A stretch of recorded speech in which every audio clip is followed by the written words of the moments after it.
Kyunghee Cyber University joined up with the Asia Institute to hold a seminar that brought together a diverse group of experts to discuss Korea's potential. The event took a unique approach that covered all aspects of Korea's culture and society. Culture meant not so much Korea's popular songs or its prowess in the automotive industry, but rather Korea's potential to act as a leader in ethical and environmental issues and to contribute to a peaceful global order. The approach in this event was indicative of the vision of Kyunghee Cyber University, an institution committed to employing the internet as a means of bringing people together, thoughtful citizens from around the world, to build a better world.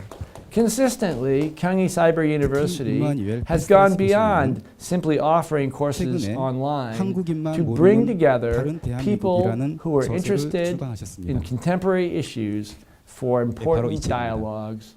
The speakers at the seminar included Park Sang-hyun, Dean of Kyunghee Cyber University and an expert on Japan, John Pfeffer, author and director of Foreign Policy in Focus, Emmanuel Pastreich, director of the Asia Institute, and Kwon Byung-hyun, chairman of Future Forest, an NGO dedicated to stopping the spread of deserts in China and former Korean ambassador to China. The event was held on November 22nd, 2013. 그럼 지금부터 본격적으로 임마뉴엘 페스트라스 교수님이 한국인만 모르는 다른 대한민국이라는 저서에서 이미 말하고 있듯이 저도 한국이 세계를 선도하는 국가가 될 가능성이 있다고 생각합니다. 하지만 이 가능성이 현실이 되기 위해서는 해결해야 할 과제가 적지 않습니다. 일제강점기와 한국전쟁 그리고 남북분단 체험에 의한 사고의 경직화에 대해 말씀드리겠습니다. 우리는 일제강점기에 살았던 사람들을 친일파, 그렇지 않으면 독립운동가 연나로 구분하여 생각하는 경향이 있습니다. 또한 한국전쟁과 남북분단이라는 경험을 통해 우리들은 그 당시에 살았거나 혹은 살고 있는 사람들을 우리 편인가 적인가, 친북인가 아닌가로 나누어 생각하는 경향을 지니게 되었습니다. 요컨대 우리와 남을 너무나도 명확히 구별하고 싶은 것입니다. 이것과 관련된 것이 제가 앞으로 말씀드릴 두 번째 이야기입니다. 한마디로 우리들은 외국인을 그대로 받아들이려고 하지 않는 경향이 있는 것 같습니다. 보통의 한국인은 외국인이 그들의 아이덴티티를 버리고 그냥 한국인이 되기를 바라고 있는 것은 아닌지요. 곧 그들이 우리에게 동화되기를 바라는 것입니다. 세 번째로 말씀드리고 싶은 것은 한국은 세계에 발신할 수 있는 보편적인 가치를 가지고 있는가입니다. 지하철을 타고 가다가 우연히 다음과 같은 표어를 발견하게 되었습니다. 부자 되세요. 라는 것이었습니다. 그리고 이 표어는 꽤 오랜 기간 한국 사회를 휩쓸었고 지금은 한국인에게 체화되어 있다고 생각합니다. 하지만 이런 가치는 한국을 세계적인 문화 선진국으로 만들기에는 너무나도 부족한 것이라고 생각합니다. 여러분 어떻게 생각하시는지요? 16 years ago, I could not find Korea on the map. I had no idea. I didn't pay any attention to Korea at all. I was focused on Europe and the United States. I was Eurocentric. But then a friend of mine convinced me that Korea was important. I should study the language. I should study the culture. I should visit the country. And I did. And then suddenly, I couldn't stop talking about Korea and using Korean examples whenever I could to explain to my friends in Europe other paths of development. And I always would tell the story of the development of the Korean shipbuilding industry. How there really was no major shipbuilding industry here in Korea until the government decided it would build one. And almost from 0 to 100, in a very short time, Korea became a major shipbuilder in the world. And I would always use this example when talking to people in Europe and the United States to say, the idea of comparative advantage, that you have to use just what geography and weather and what is under the ground for your economic development, that you're a prisoner of what your comparative advantage is, that's wrong, that a country can break out of that. And Korea has proved to the world that this is true. And many countries look at Korea as an example in this regard. And I think that Korea has to make a decision over the next 5 to 10 years about what kind of role it will play in this specific pivot.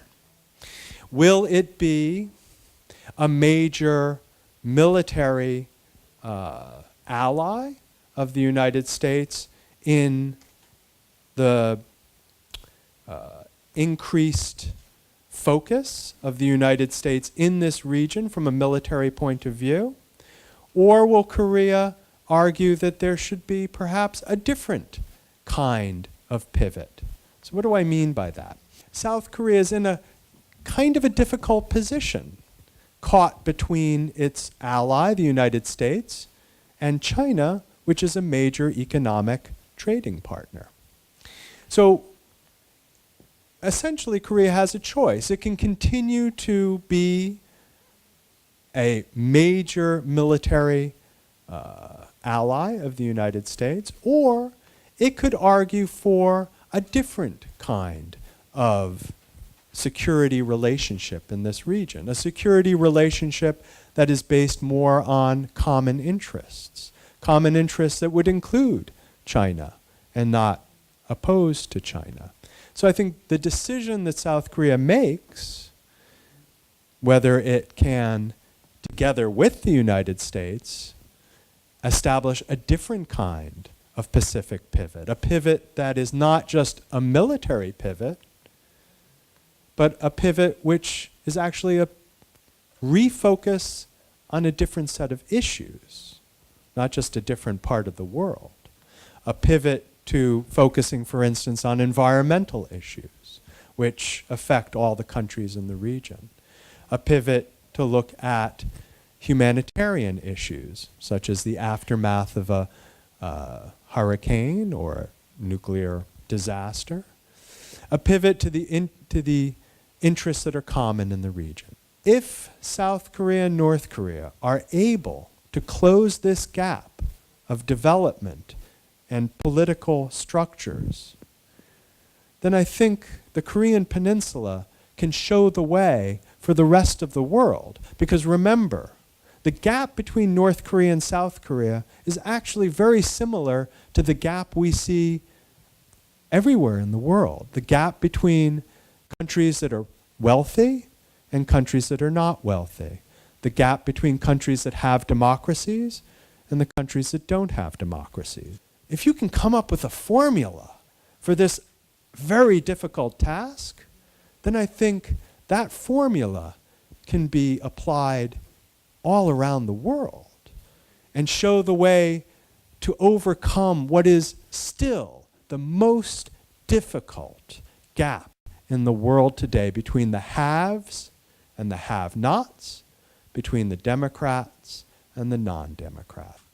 우리를 잘 아직까지 얼마나 우리가 아름다운가를 잘 모르고 우리 것이 얼마나 아름다운가 또 내가 얼마나 앞으로 가능성이 있는가를 아직까지 가늠하지 못하고 있는 게 아직도 잠꼬대하고 있는 게 취생몽사하고 있는 게 우리가 아닌가 싶습니다. 한국이 꼭 세계 제1 부자, 제일 강한 나라가 되는 것이 행복한 거 아닌 것 같아요. 아마 대한민국이 앞으로 통일이 되려면 대한민국을 뛰어넘어야만 대한민국을 잊어버려야만 통일이 될 거예요. 왜 그러냐 하면 한국 사람들 정말 좋은 사람들이야. 한국 사람 정말 좋은 이웃이야. 한국 사람 정말 좋은 지구를 위해서 좋은 일 하는 사람들이야. 지구의 전 가족하고 나눌 수 있는 따뜻한 마음을 가지고 정말 선량하고 또 잘 웃고 또 나눌 줄 알고 이런 사람이면 나눠져 있는 것보다는 좀 다시 붙여주는 게 좋지 않겠어 하는 지구인들의 마음, 우리 특히 이웃 나라들의 마음이 돌아설 때 우리가 통일이 될 가능성이 있지 않을까. 아니면 아마 우리 통일 안 될 거예요. 그런 의미에서 우리 한국 사람들은 한국을 뛰어넘어요. 그것 전에 물론 한국은 한국인에 대한 자아 발견을 먼저 해야 될 거예요. 내가 내 스스로를 발견하고 또 내 자신이 정말 한국이라는 게 아름답다는 것도 발견하고 그러면서 더 겸손하고 진솔하게 이웃과 더불어 사는 단 그 두 가지 조건이 있다고 봅니다. I think we have the two kinds of divides. 소위 양분화가 있는데 the first divide is, as you are well know, between the rich and non-rich. We have to share what we do have with less blessed people. Only then I think we will find the real happiness in our heart. And the second divide is between our mankind and nature, our mankind and the earth. I think that divide is wider than the divide between the humankind. So if we cannot heal those two kinds of divide, we can never find any real happiness at all. Yes, with that note, I conclude my remarks. Thank you. 소위 서양 문화의 하나의 그 오류 내지 아주 그 마지막까지 봉착한 거예요. 이 소위 어떻게 보면 동방 문화하고 서방 문화를 구분하기는 좀 어렵지만은 저는 논문에서 이렇게 썼습니다. 이 서방 문화는 자연을 정복하는 문화, 소비를 극한 때까지 조장하는 문화. 이것으로서 우리 지구는 이제 더 이상 서스테이너블 하지 않다는 거. 이미 100%를 넘어서 120%를 쓰고 있어서 우리 자손들은 더 쓸 게 없을 정도로 갔다는 것은 이건 서방 문화의 거의 종착점에 왔다고 하는 건데, 그런 의미에서 서방 문화에 대한 대칭으로서 우리 동양 문화라고 한다면 아까 내가 얘기한 천인합일 사상, 자연과 인간이 공생하고 같이 살 수 있는 문화로 돌아가지 않는다면 하나 인류의 공멸까지 갈 수 있다는 의미에서 우리가 다시 새로운 문명을 열지 않으면 안 된다. 그래서 저는 저도 이 새로운 문화가 지금 동트고 있지 않느냐, 동트지 않을 수가 없다 하는 얘기까지도 하고 있습니다. The first I would say is that Korea is unique in there are many things unique about Korea, as there are about all countries, but it's the degree to which it has global reach, in which you have Korean companies, individuals, volunteers all over the world, and it's become a player in culture, in technology, in business, and many other aspects, governance, even global governance. And yet, that sort of global presence is not the result, really, of a legacy of imperialist expansion or colonial policy. Maybe Korea is the first country like that to reach that level of globalism without it being built upon that sort of a colonial expansionist mentality. My field was actually originally 17th century, 18th century literature, classical literature, Korean, Chinese, and Japanese. So I was always living when I was in Washington, as maybe John remembers, in this sort of like conflict between what I actually knew, what I was talking about, and then what I was actually trying to do on a daily basis. And I couldn't resolve these. It was a gap almost as large as the one between North and South Korea. I couldn't resolve them until about a year and a half ago, I started to stumble back onto the path. And I realized that, in fact, that classical tradition of Korea that I had learned about from the 17th and 18th century, what in a philosophical, an intellectual, and a cultural sense was in a way of going forward. And so I would say if Korea is going to be a leader globally, you have to be brave, of course, to step out into the totally unknown. And in fact, I don't think humans are capable of that. The only way to do it is to go back to the past and find what inspires you there and to recreate it as something truly new and original. Thank you. Say if you came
to Seoul or Hanyang in 1830, it was cleaner than Paris or London, probably better administered. And I would even wonder about the level of education in Korea as opposed to countries like France or England. So a lot of those gaps are actually misperceptions, misperceptions about what traditional culture was like. Event at a different institute talking about North Korea and South Korea, and there was a lot of discussion about approaches and mention of Germany, for example. But when they talked about Europe and Germany, they left out, strangely, one critical part, which was the arms control system, right? I mean, in fact, the whole reunification and this whole process I don't think would have happened without this complex discussions about arms control for Europe.